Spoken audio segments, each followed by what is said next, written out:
شروع نہیں کیا ہے کہ ہمیں کرونا ویکسین لینی ہے اور کہاں سے لینی ہے, کون اللہ کا بندہ ہمیں دے گا, کون ہم سے جو ہے وہ فری میں, کیونکہ آپ کو پتہ ہے کہ پاکستان میں ہم اللہ کا بہت احسان ہے, ہم سارے کام مفت میں کرواتے ہیں, ہم انڈیا کی طرح پیسے ضائع کرنے کے بالکل حق میں نہیں ہیں, اور اسی وجہ سے ہمارا ملک روز آپ کو پتہ ہے کتنی زیادہ ڈیولپمنٹ ہوتی ہے, کتنے زیادہ بڑے بڑے پروجیکٹس ہمارے کنٹری میں لوگ لے کر آتے ہیں, پوری دنیا جو ہے وہ ہمارے پیچھے پڑی ہوئی ہے. اگر ہم جیسے بھی بات کریں, ہمارا ایک ملائیشیا والوں نے, ملائیشیا والے ویسے بڑے خراب ہیں نا, میں تو کبھی بھی ملائیشیا نہیں جاؤں گی, میں نے یہ سب فیصلہ کر لیا, پوری دنیا میں گھوموں گی لیکن ملائیشیا نہیں جاؤں گی. یہ کوئی طریقہ ہے ان کا؟ انہوں نے ہمارا جو پلین گیا تھا وہاں پہ بیچارہ ان کے پیسنجرز کو لینے کے لیے, وہ انہوں نے وہیں پہ گراؤنڈ کر لیا, اور کہتے ہیں جی آپ نے پیمنٹ نہیں کی ہے. تو ایسی کون سی بڑی بات ہو گئی بھائی, ہم نے تو بہت لوگوں کی پیمنٹ نہیں کی ہے, آپ کوئی پہلے نہ آپ آخری ہیں. تو آپ دوسروں سے سبق سیکھیں, ہر بندہ تو اس طرح نہیں کرتا کہ وہ ہمارا پلین پکڑ لے اور یہ وہ. اب مجھے سمجھ آیا کہ عمران خان صاحب جو ہیں وہ ملائیشیا کانفرنس میں کیوں نہیں گئے تھے.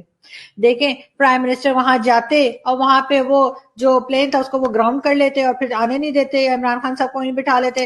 چلغوزے کھانے کے لیے. چلغوزے سے مجھے یاد ہے, مجھے نہیں پتا ہندی میں چلغوزے کو کیا کہتے ہیں, اور لیکن یہ ہے کہ اتنے مہنگے ہیں نا چلغوزے کہ ہم نے تو اس پورے سیزن میں ہاتھ بھی نہیں لگائے, ایک نظر دیکھا تک نہیں ہے ڈرائی فروٹس میں کہ چلغوزے نام کی بھی کوئی چیز ہوتی ہے. ویسے آپ لوگ مجھے بتائیں گے چلغوزے کو کیا کہتے ہیں؟ وہ اتنے اتنے سے ہوتے ہیں نا, ان کو چھیل چھیل کر بڑی مشکل سے کھانے کو ملتے ہیں, لیکن بڑے مزے کے ہوتے ہیں. تو خیر میں کہاں سے کہاں نکل گئی. میں آپ لوگوں کو یہ بتا رہی تھی کہ عمران خان صاحب اسی وجہ سے جو ہے نا وہ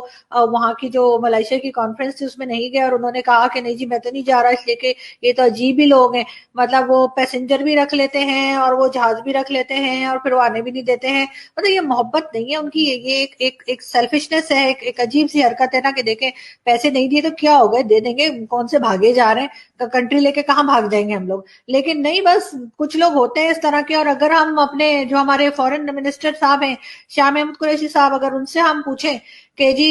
شاہ صاحب بتائیے نا بھلا یہ ملائیشیا نے کیا کیا, اور ہمارا تو پلین ہی روک لیا اور ہمیں تو کہا کہ جی آپ نے پیمنٹ نہیں کی ہے, وہ جو لیز پہ آپ نے جہاز خریدے, تو وہ آگے سے پتہ کیا جواب دیتے ہیں؟ وہ کہتے ہیں بھارت پورے خطے میں اکیلا ہو رہا ہے, بھارت پوری دنیا میں اکیلا ہو رہا ہے. ارے شاہ صاحب ہم نے آپ سے پوچھا ہے پلین کا, آپ ہمیں یہ بتا رہے ہیں کہ بھارت تنہا ہو رہا ہے دنیا میں, بھارت پورے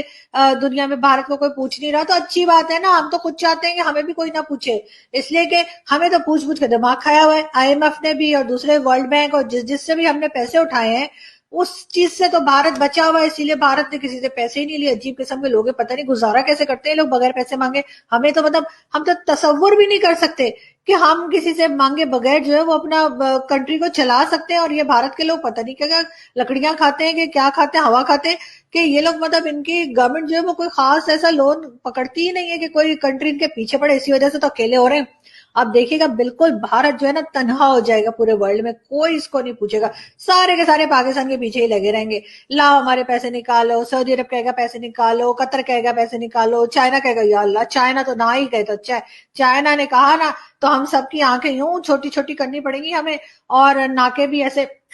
آپ کو پتا ہے نا چھوٹی چھوٹی ناک ہوتی ہے ان کی, چھوٹی چھوٹی آئیز ہوتی ہیں, تو ہمیں تو پھر چائنیز ہی بننا پڑ جائے گا. اس لیے کہ کہیں چائنا نے پیسے مانگ لیے تو بس سمجھو جی بھائی لینے کے دینے پڑ جائیں گے. وہ جو بخشی سر کہتے ہیں نا, بڑے مزے کا لگتا ہے مجھے جب وہ کہتے ہیں نا لینے کے دینے پڑ گئے.